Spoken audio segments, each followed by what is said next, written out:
Before we go on, let's first define what syphilis is. Syphilis is a sexually transmitted disease, STD, that's usually contracted by a sexual intercourse but also can be passed from mother to child during pregnancy if the mother is infected. This disease has 4 stages, and depending on which stage you are at, the symptoms may vary. In 1932, the United States Public Health Service launched an unethical research project to examine the effects of untreated syphilis. The project was called the Tuskegee study because it recruited 600 black men living in Tuskegee, Alabama. That place was a very poor place where the residents were illiterate, uneducated, and had no medical care. Researchers told the men that they were being treated for bad blood, a term used locally to describe anything from fatigue to anemia. They promised the men free medical treatment if they participated, though the researchers only wanted to know the long-term effect of syphilis if left untreated, while 2/3 of the men in the study, which is 399%, were confirmed to have syphilis, and not one received a proper treatment for the disease they had contracted. So this was a study in which there was no consent on the part of those who were being studied, also deception on the part of the US government.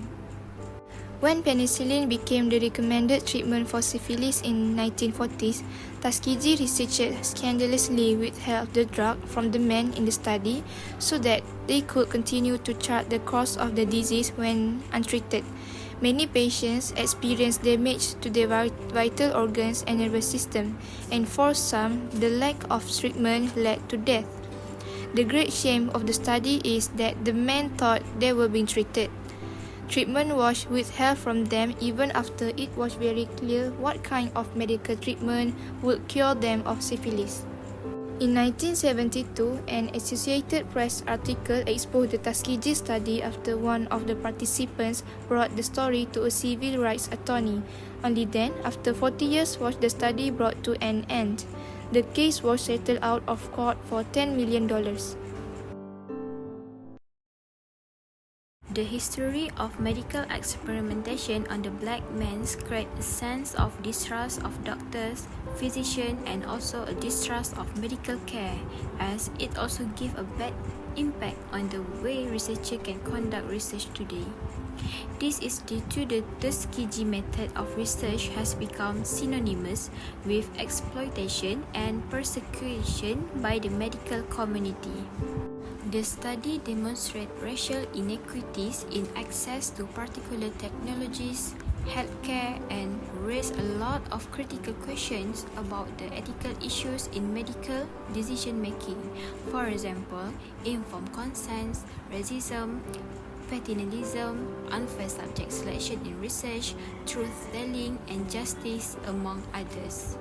In this Tuskegee study case, the implication of an individual participation in such a medical procedure must be explained to them in non-technical terms to enable them to provide either informed consent or informed refusal. Last but not least, even the Tuskegee study was a tragedy, but its lesson about racism and unethical research have strengthened research endeavor. In issuing a formal apology in 1997, President Clinton mentioned an important public health ethical principle in which the communities should be provided with the information needed to decide on participation in studies and should have a mechanism to provide community consent.